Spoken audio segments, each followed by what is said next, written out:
Relax. Because when you stop putting too much pressure on yourself, that's when the universe really starts working for you. The right people, the right opportunities, and even the luxuries you've been wanting for years don't just appear when you desperately chase them, they appear when you get into the right internal state. Do you know what that is? I won't tell you to leave it all to fate, nor meaningless cliches like flow with it. I'm going to tell you about a spiritual law that Florence Scovel Shinn taught privately to her closest students. The law of divine rest. A principle so simple that most people ignore it, but so powerful that those who apply it have seen how, without running after anything, they began to attract people, proposals, and material improvements that they had previously narrowly missed. Florence said that haste is a form of fear, that every time you force a relationship, a business deal, or a decision in order not to miss an opportunity, you're actually closing the door on what truly belongs to you. And the most uncomfortable thing about all this is that many times you don't lack action, you lack confidence. You're not blocked by lack of effort, but by excess tension. Think about it for a moment. What if that silence in your life, that strange stage in which no one arrives, nothing works out, and everything seems to stand still, wasn't abandonment, but rather space that life is clearing to seat the right people at your table?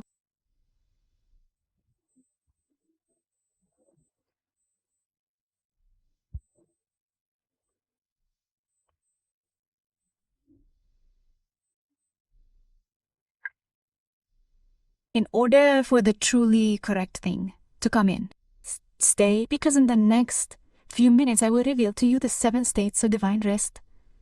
7 concrete ways to let go of anxiety, stop sabotaging what is already coming toward you, and get yourself on the exact frequency where the right people, opportunities, and luxuries can find you without your chasing them. This isn't motivational theory. It's a step-by-step map so that your calm becomes your new magnet. Get ready and subscribe, because what you're about to discover could transform the way you attract good things forever. Let's get started. Step 1. The law of non-forcing, or the law of divine emptiness. The first step to entering divine rest is to understand the law of non-forcing, what Florence called the law of divine emptiness. This law explains why chasing always delays what you want, and why when you push too hard, doors close. It also leaves a simple truth. What belongs to you comes without a fight, and what does not belong to you falls away painlessly the moment you decide to let it go. This law works in a very simple way. If your hands are full with the wrong thing, the right thing has no way of entering. No matter how much you want it or how many times you try, when you fill your life with lukewarm relationships, jobs that no longer fit, or decisions you make only out of fear of losing something, you run out of internal space to receive what is truly aligned with you. Forcing means insisting when it has already shown signs that it is not for you. It is staying where you are wearing yourself out. It's pointless to send messages if you know you're not a priority. It is accepting any proposal for fear of running out of options. It's chasing after what's almost right, just when life is preparing something completely better for you. The most uncomfortable thing about this step is recognizing that most people aren't blocked by a lack of action, but by an excess of tension. Forcing doesn't come from desire, it comes from fear. Fear of being alone, fear of missing out on opportunities, fear that something better will never come. When you understand this law, your perspective changes. You begin to see that everything that falls away, moves away, or stops is not a punishment, but a cleansing. It's space. It's life clearing away what's in the way before giving you something that was made for you. Florence taught that emptiness never represents loss. Emptiness represents preparation. Think about that for a moment. How many times have you held on to something that already felt heavy just to avoid the feeling of being left empty-handed? And how many times what you let go ended up being replaced by something bigger, clearer, and more aligned with you? Life works exactly like that. When you hold on to the wrong thing, you block the right thing. And when you let go, even if it hurts, you open the door to something that wouldn't have happened otherwise. Modern psychology confirms this same idea from another angle. When your nervous system calms down, your mind filters better and your energy stops settling for the bare minimum. In that state of calm, the almost right thing loses its strength. And that's when the real filtering begins. What doesn't work falls by itself. What does work finds its way. Knowing if you're forcing it is easier than it seems. If something makes you more anxious than peaceful, you're forcing it. If you hold on to something just so you don't have to face emptiness, you're forcing it.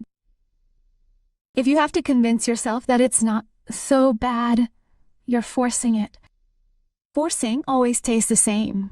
Tiredness, uncertainty, tension, and the feeling that nothing is flowing on its own. Correction consists of letting go of the urgency. It's not about giving up. It's about letting go of the squeezing. It's like loosening a knot in a rope. When you loosen it, the knot comes undone. When you squeeze, it becomes impossible to move. This law works the same way. When you let go of fear, life moves. When you trust, the flow returns. And when you return to the right internal state, what belongs to you begins to flow toward you effortlessly. Remember this truth. What belongs to you will never demand that you pursue it until you are exhausted. What truly belongs to you won't drain or hide its ever-presence. It comes with clarity, it is held with ease, and it feels natural. What is not yours will demand sacrifices that make no sense. It will drain your energy, and it will fall away, even if you try with all your might. The law of divine emptiness is mental surgery because it forces you to see what many avoid. You do not attract more by doing more. You attract more by letting go of what doesn't resonate with you. You attract more when you make space. And most of all, you attract more when you trust that life does not need your attention to move in your favor. This step is simple, but it is transformative. Letting go of forcing is not passivity. It is spiritual intelligence. It's recognizing when you've given enough and when it's time to let go. It's creating the void that tells the universe that you're ready for what belongs to you. When you do that, the new begins to move, even if you don't see it yet. Step 2. The natural flow or invisible law of alignment. The second step is understanding the natural flow, what Florence called the current of life. This current is an invisible intelligence that accommodates what belongs to you, without you having to push, chase, or manipulate it. If the first step was to stop forcing, this step is learning to recognize that the right thing is already on its way. It's not a wish, it's not a nice dream. It's a real movement that happens behind the visible. Many times you don't see results because you're in the phase where life is preparing the ground. Just as you need to grow, let go, or strengthen yourself to receive what belongs to you, the other part is also being adjusted. The person who will come into your life may be closing cycles. The opportunity that corresponds to you may be reorganizing within another company, another city, or even within the mind of someone who doesn't know you yet. Nothing is still. Everything is moving. It's just that you don't see that movement because it happens out of sight. Florence said that the visible always comes later. First, the invisible falls into place, and then the manifestation appears. The wrong thing falls away, and the right thing begins to move toward you even if your eyes can't detect it yet. And the most interesting thing is that life always gives you signs that something is already aligned. Conversations that close without conflict. Paths that stop weighing you down. Intuition that tells you something is about to open up. Unexpected peace after letting go of something that was draining you. All of these are signs of movement, not stagnation. Small coincidences also appear. New ideas arrive. Information that you needed appears. You feel a clarity that you didn't have before. Or you notice that you no longer settle for emotional or work crumbs. These are not noisy signs. They are subtle movements. Is life readjusting your frequency so that you recognize what's coming? An aligned person behaves differently than someone who lives from anxiety. They don't check their phone every 5 minutes looking for confirmation. They don't accept the first thing that comes along just to fill a void. They don't push conversations or rush decisions.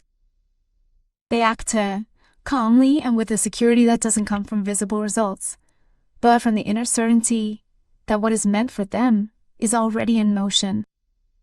That calm is not passivity, it's inner mastery. Understanding that rushing doesn't make it happen any faster, but it can ruin what was aligning. The true energy of receiving is not like desperate desire. Desire says, I wish it would happen. The energy of receiving affirms this is already coming to me. That difference changes everything. Desire puts you in a position of lack. The energy of receiving puts you in a position of inevitability. It's like the sunrise. You don't wish for it. You know it will come. You don't run toward the horizon to bring it. You simply align with its arrival because its appearance is an inevitable fact. The energy of receiving is recognizing that what you have asked for is already being prepared, is already being moved, is already being organized on planes that you do not control. It is ceasing to act from the fear of losing it and beginning to move as someone who is already being found by what belongs to them. And here is the key. When you enter that energy, your body changes, your attention changes, your way of speaking changes, your intuition becomes more refined, and without realizing it, you begin to behave as the person who is already ready to receive. That is true alignment. Think about this. When you live from tension, look for signs to feel safe. When you live from alignment, you are the sign. Your calm becomes the proof. Your clarity becomes the indicator that all is moving forward. Nothing that belongs to you is lost. Nothing that is aligned with you arrives prematurely. And nothing that is yours requires pursuit. It only requires that you stay on the right frequency to recognize it when it knocks on your door. This step teaches you to trust without closing your eyes to reality. It teaches you to feel the movement even when you do not see it. It teaches you to walk with the assurance that what is coming to you already exists, already moving, already seeking you. And when you achieve that, you enter the natural flow, that internal state where you are not pushing anything, not chasing anything, and yet the right thing arrives with a precision that you could never have planned on your own. Step 3. The stillness that attracts, the law of clear ground. The third step is to understand the stillness that attracts, what Florence described as clear ground. She said that stillness is not absence. It is preparation. And when you understand this, you stop fearing those periods when nothing seems to be moving forward, and you begin to see them for what they really are. An internal restructuring that prepares you to receive something greater than what you are used to holding. True spiritual stillness is not inactivity or laziness. It is an internal state where your energy stops being scattered and your mind stops running after what does not belong to you. It is that moment when you have already let go of something, but the new has not yet arrived. And although from the outside it may seem like emptiness, inside there is profound movement. It's like the soil before a sowing. You don't see anything on the surface, but underneath the structure that supports growth is being organized. That's why life stops you before giving you something big. Not to punish you, but to prevent you from receiving it from a place of disorder. Florence insisted that a blessing given on a land full of debris, fears, or emotional noise doesn't hold up. So life stops you in order to clean you up first. It takes away what weighs you down, distances you from what confuses you, makes you let go of what takes up space just out of habit. And you feel like nothing is happening, when in reality everything is falling into place for good to happen. The most common mistake occurs at this stage. Many can stand the feeling of emptiness and fill it with substitutes. They accept mediocre relationships for fear of loneliness. They stay in the wrong jobs for fear of not having another option. They make impulsive decisions because they confuse movement with progress. And although these choices give them a temporary sense of control, they actually block what was coming their way. It's like putting old furniture in a house that you are about to remodel. It's a quick fix, but delays you years. Florence observed this pattern all the time. She said that people fear silence so much that they prefer the almost right thing rather than waiting for the right thing. But the almost right thing is an anchor. It robs you of energy, distracts you, and keeps you entertained just long enough to stop you from moving forward. And in the spiritual realm, dwelling on the wrong thing is a form of sabotage. The deeper explanation lies in the subconscious. The subconscious needs silence to realign your course. When you are in constant noise, your mind is operating from old patterns. But when you enter stillness, your internal system begins to rearrange itself. Your perception changes. Your emotional filter sharpens. Your intuition kicks in. It's the same principle of a puzzle that only rearranges itself when you stop moving the pieces around meaninglessly. During these periods of apparent pause, the subconscious eliminates what no longer fits. It erases habits that held you back, breaks ties that drained your energy. It makes you resent what you used to tolerate. It makes you picky about what you allow, not because you become difficult, but because you become more true. And when that happens, your life automatically begins to leak. What vibrates low falls away on its own. What vibrates with you comes effortlessly. The stillness that attracts works like this. What is yours cannot enter while you hold old versions of yourself. What is yours cannot land if your life is full of emotional stuffing. The universe does not put treasures on a dirty table. It cleans them first, sometimes slowly, sometimes all at once. And while it hurts to see them go, it is a pain that opens up space. If you are in a moment of stillness, do not seek noise to feel alive. Do not accept substitutes to soothe the emptiness. Do not mistake absence for abandonment. Stillness is not taking anything from you. It is calibrating you. It is fine-tuning you so that you can recognize what belongs to you when it knocks on your door. Because the hardest thing is not attracting the right thing. The hardest thing is being prepared to hold it. The important thing is to remember this. Your life has not stopped. It is being cleaned. And when the cleaning is finished, its arrival is inevitable.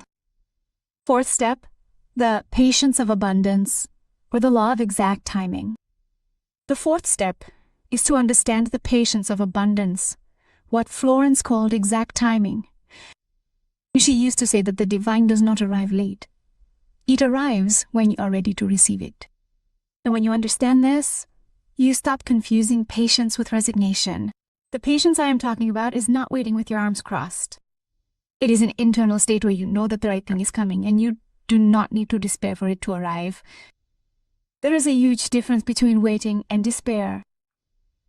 Waiting is trusting. Despairing is trying to speed up processes that are not mature. When you wait with trust, you continue to grow inside. You prepare yourself, make clean decisions, and act with clarity. When you despair, you start pushing, insisting, and forcing. And every time you force, you block. Desperation puts you in a state where your energy drops, your judgment becomes dull, and your mind fills with noise. That noise makes you accept the first thing that comes along, even if it's not what you want. And that slows you down more than any silence. Florence warned about something that almost no one wants to hear. What comes too soon is destroyed. It's that simple. A love that comes when you're still carrying unworked wounds becomes a conflict. An opportunity that appears when your character isn't ready becomes a burden. An unexpected income when your mindset is still one of scarcity is lost in days. Not because you don't deserve it, but because you don't yet have the internal structure to sustain it. Divine providence doesn't withhold anything. It only grants it when you can bear it without breaking. The right timing feels different. It's not anxiety or acceleration. It's clarity. It's the feeling that something is coming. Even if you don't have external evidence yet, you start to feel more order in your mind. You notice that your judgment improves, that you no longer accept what you used to tolerate, that your energy becomes more selective, that you tire of mediocreness. That tiredness is not depression. It's a sign of internal maturity. It is an indicator that what used to fulfill you is no longer enough, because something bigger is being prepared for you. Internal evidence that you are close appears subtly. You begin to detect what is not for you very quickly. You lose interest in relationships or activities that used to entertain you, because they no longer vibrate with your growth. You catch yourself saying no more easily. You make cleaner decisions without that internal struggle that used to wear you down, and you feel a strange order inside even though nothing seems to change on the outside. That order is an unmistakable sign that the exact time is approaching. There is a pattern that Florence observed in all her students. Just before something big happened, life would throw them into a kind of silent reorganization. A very clear example is that of a woman who had been seeking a promotion for years. Instead of despairing, she decided to practice active patience. She focused on improving her clarity, organizing her space, and being firmer with her boundaries. She spent months feeling like nothing was moving forward, until one day a supervisor who had been in the position for years resigned. She didn't know that this resignation had been planned for months by management. She didn't see it, she had no signs. But the entire structure was moving without her knowing it. And when that invisible movement was complete, the position fell into her hands naturally. Not because she was desperately pursuing it, but because it arrived exactly when she was ready. That's the whole point of this law. Life moves even when you don't see anything. The exact timing doesn't depend on your anxiety. It depends on your preparation. It doesn't matter how hard you push for something if you haven't internally developed the strength to sustain it. Abundance doesn't reward you for effort. It rewards you for clarity. It rewards you for emotional maturity. It rewards you for letting time do its part. The patience of abundance is not inactivity. It's intelligence. It's knowing that yours is on its way, and you don't need to emotionally mutilate yourself to achieve it. It's trusting that you are being aligned each day, and it's understanding that when the exact time arrives, you will know it without a doubt. Nothing will feel forced. Everything will fall into place with an ease that seemed impossible before. The exact time always comes, and when it does, you understand why it had to take so long. Because if it had come sooner, you wouldn't have been able to hold on to it. Step 5. The danger of holding on to the wrong, or law of substitution. The 5th step is to understand why holding on to the wrong is one of the greatest spiritual and emotional blocks that exists. Florence called it the law of substitution. This law explains that every time you hold on to something that doesn't belong to you, you are taking the place of what does belong to you. It's not about punishment or karma. It's about space. If the wrong is sitting on your table, the right has nowhere to sit. And the hardest thing to accept is that many times the wrong seems right at first. It almost always starts with signs that feel small, an initial glow, a quick thrill, a sense of maybe this is it. First impressions can be deceiving because you don't yet know the true cost of holding on to something that is not aligned with you.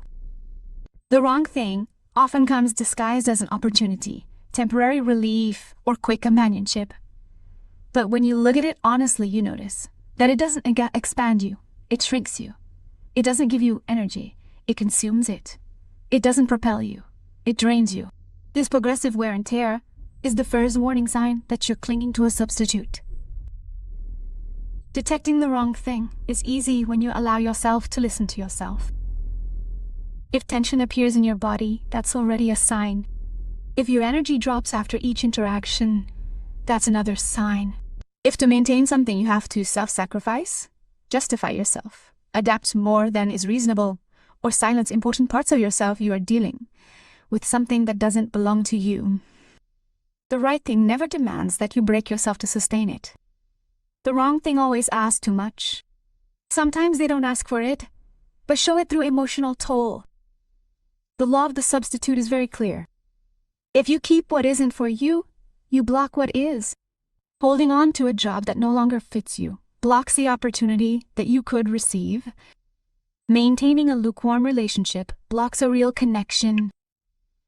Holding on to a project that only survives on your strength blocks one that would flow even without your effort. It's not about morality. It's about vibration. When you take up space with something that doesn't elevate you, your mind goes into survival mode that doesn't allow new things to come in, and your energy gets used to the bare minimum. Florence said that resistance doesn't sustain anything. The only thing that sustains it is your own fear. And when fear is what sustains something, the right thing can come close. A clear example is a relationship that starts out exciting but becomes burdensome over time. At first you think it's just a rough patch. Then you realize that you've spent months adjusting, compromising, and shutting down parts of yourself to make it work, but deep down, you know that you're holding onto something that's already over, just so you wouldn't have not to face the void. That space that you fear so much is exactly what you would need for a healthy relationship to find you. Likewise with a job where you are no longer growing. The salary gives you security, but internally you feel exhausted. You think you can't let go because you need stability. What you don't see is that this stability is false, and as long as you don't let go of that job, there won't be room for one that does respect your growth. The replacement could also be an opportunity that doesn't feel quite right, but you accept it because you think another one won't come along. That decision, made from lack, closes doors that you haven't seen yet. It's like taking a green fruit for fear of not finding a ripe one. You eat it, but it doesn't nourish you. You block the full experience by rushing to fill the space. This is where one of Florence's most powerful concepts comes in, the sacred void. That moment between letting go and receiving. That uncomfortable space where you no longer have the old, but the new hasn't yet appeared. Many people avoid this void because they mistake it for abandonment. They believe that going without something is dangerous. They view this emptiness as a sign of failure. But in truth, it's the bridge. It's the exact place where life accommodates what comes next. The sacred void isn't punishment. It's preparation. It's cleansing. It's order. It's life pushing out what has already fulfilled its function in order to bring you something that is aligned with you. The most common mistake is filling that void with quick replacements, looking for another relationship as soon as you get out of one. Taking the first job that comes along out of fear. Taking any opportunity so as not to feel held back. This impulse is natural, but it is the one that blocks you the most. If you fill the void with the first thing you find, you resaturate the space you needed to free up, and the cycle repeats. You keep clinging to what is almost right, which always comes disguised as an immediate solution, but never truly fills anything. Accepting the sacred void is an act of profound faith. It is looking at that clear space and saying, I trust that something better is coming, and I will not contaminate it out of fear. It is allowing life to do its work without you rushing to fill it out of anxiety. It is also an act of identity, because when you accept that space, you send a clear message to the universe. I no longer accept crumbs. I no longer accept substitutes. I no longer hold on to what does not resonate with me. I am ready for what does belong to me. When you do this, the new enters without struggle, without wear and tear, without pursuit, because you have finally stopped holding on to what was in its place. Step 6. Evidence that you are already aligning with the law of molding. The sixth step is to recognize the evidence that confirms that you are already aligning with what is yours. Florence taught that nothing that seems like delay is real delay. Everything that seems like stagnation is preparation. Life does not give you something great without first molding you so that you can sustain it. This molding is silent, profound, and almost always goes unnoticed by those who live in a hurry. But when you begin to observe your own process, you understand that each internal adjustment is a sign that the new is already approaching. The first way in which life molds you is by increasing your intuition. It is not magic. It is a fine-tuned sensitivity. You begin to notice things that you previously ignored. You perceive small signals in conversations, environments, and decisions. Something in you says, no, this way, or yes, this way, with greater strength and clarity. It doesn't come from the analytical mind. It comes from a deeper level that begins to recognize what is aligned with you. This intuition feels like an internal radar that moves you away from what is lukewarm and closer to what is authentic. And even if you don't understand why you feel it, you know that it is guiding you better than any logic. Then clarity appears. It doesn't come as a sudden illumination. It comes like a filter. Suddenly you understand what adds to you and what subtracts, what makes sense and what no longer fits. You begin to see patterns that you used to tolerate out of habit, conversations that you no longer want to have, dynamics that you no longer support, goals that no longer resonate with you. That clarity is not gratuitous discomfort. It is life sharpening your vision so that you don't get distracted by paths that lead nowhere. Clarity clears the noise. And when the noise subsides, you can see your path more precisely. Another strong sign of alignment is the new ability to filter. Your standards change. The way you choose changes. The way you relate changes. Before, you accepted people, jobs, proposals, or conversations just to fill a void. Now you can't do that anymore. Not because you're arrogant, but because it no longer fits with what you feel. It's as if your energy becomes incapable of sustaining what's not aligned. And even though part of you wants to go back to old habits, you can't anymore. The internal filter becomes firmer. And that filter is a clear sign of readiness. Along with this, another important piece of evidence appears. You have less tolerance for noise. Noise can be people who drain you, situations that wear you down, activities that don't contribute to you, or even self-questioning that you previously ignored. Suddenly you can stand what you used to let slide. You can't stand it because your energy is rising. And when your energy rises, your body and mind reject anything that lowers it. This intolerance is not a sign of impatience. It's a sign of growth. Modern psychology explains this process from the perspective of the subconscious. When you change internally, your subconscious begins to eliminate everything that no longer matches your new level. It no longer allows you to act from a place of lack. It no longer lets you accept substitutes. It no longer lets you return to behaviors that hurt you. It's as if your mind is clearing new ground and starting to uproot what doesn't belong there. It can feel uncomfortable because it involves letting go of old habits, old attachments, and old beliefs. But that temporary mess is evidence that something bigger is building. Something deeper is also happening. When you shift, your timeline shifts. It's a spiritual principle that Florence repeated in different ways. You don't receive new things by holding on to old identities. Your frequency creates a different path, and when your frequency goes up, possibilities that weren't there before become accessible. You change, and with that shift changes what you encounter. You change, and with that shift changes who comes in, who goes out, and what comes closer. Life responds to who you are becoming, not who you were. This molding also manifests in quicker, more assertive decisions. Before, you had to think long and hard before letting go. Now you let go because you feel like it doesn't fit anymore. Before, you were afraid to say, "This isn't for me." Now you say it without guilt. This firmness does not appear due to ego. It appears because you are tired of repeating cycles that lead nowhere. And that internal maturity is precisely the sign that you are ready to receive something with more stability. Some feel a period of emotional discomfort before the new arrives.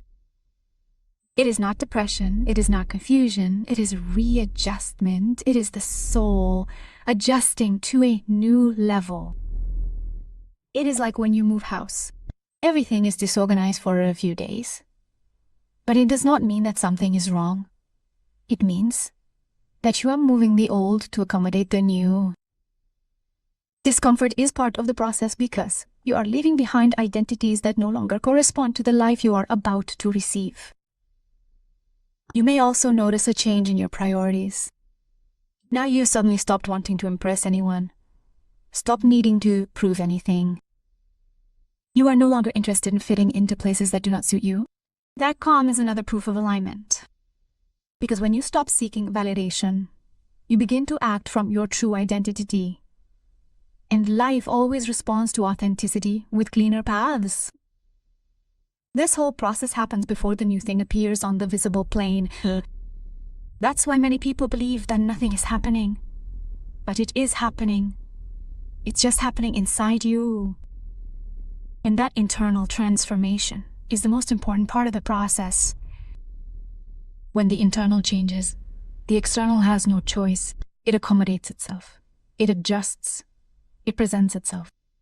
The molding always comes before the manifestation. Just as Florence taught.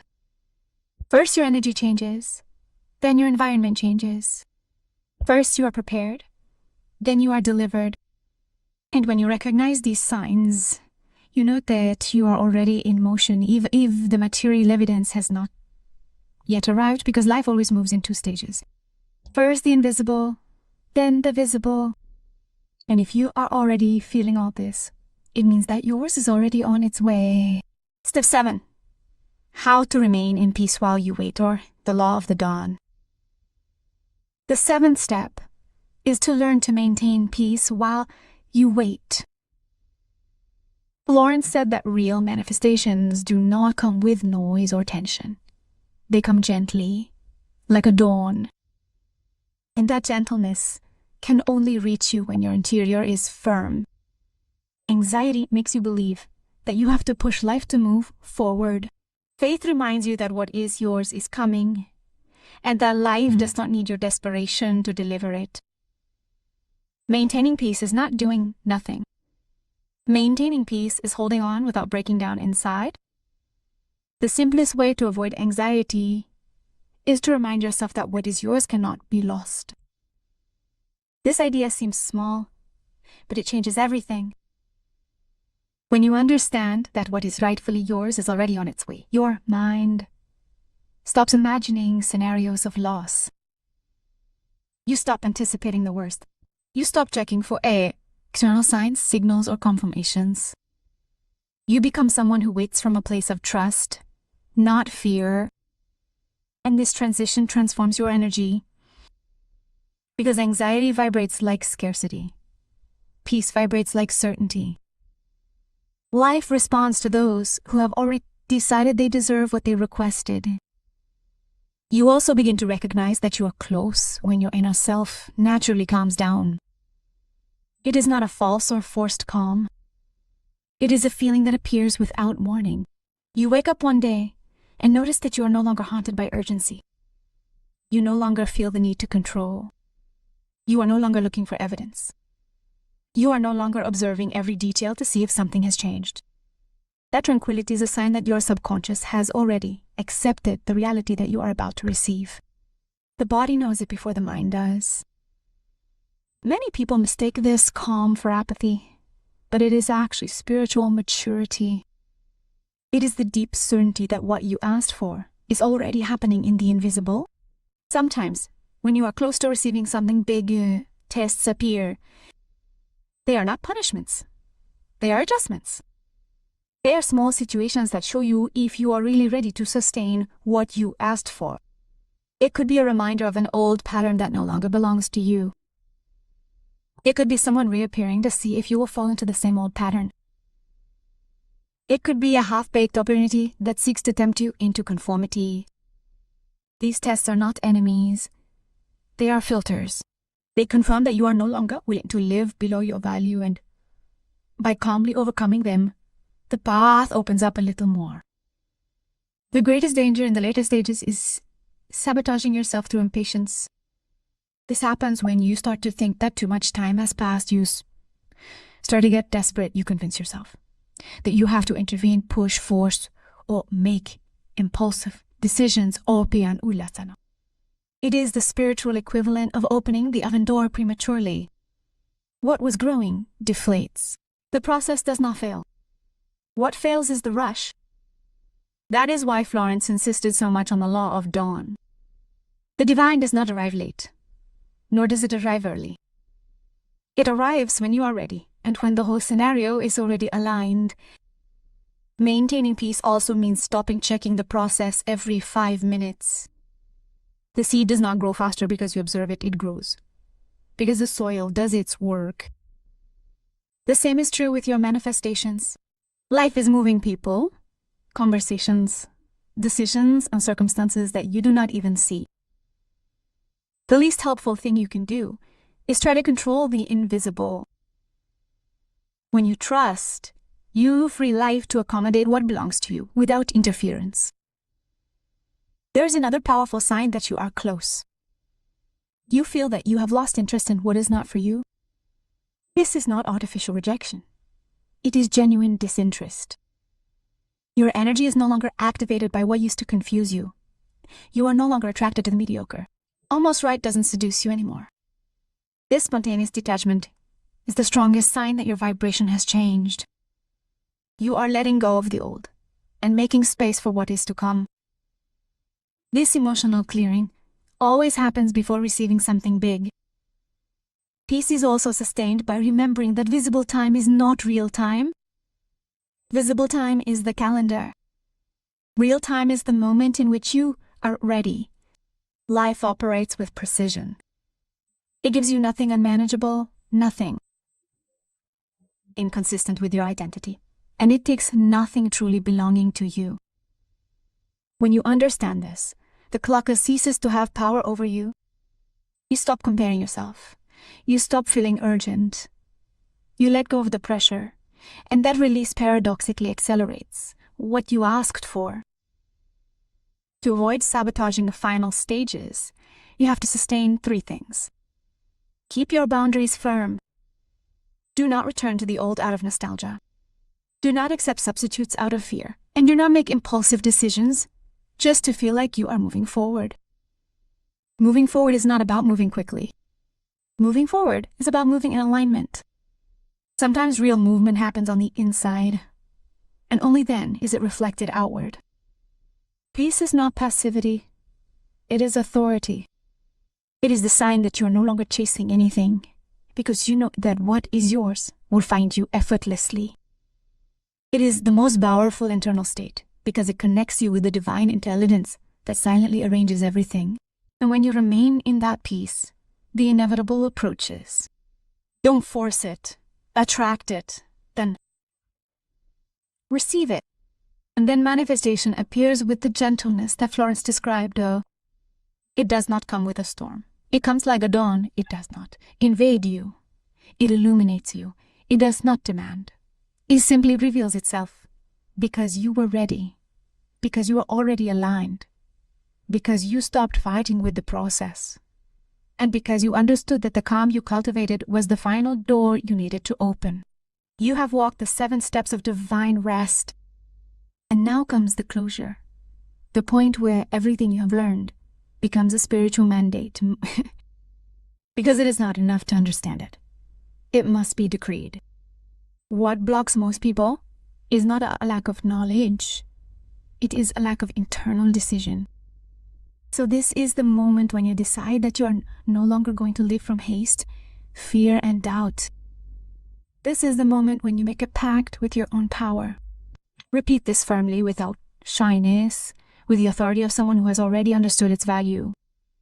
I align with what belongs to me. I let go of what is not mine. I create space. I trust. And I receive what comes without a fight. That is your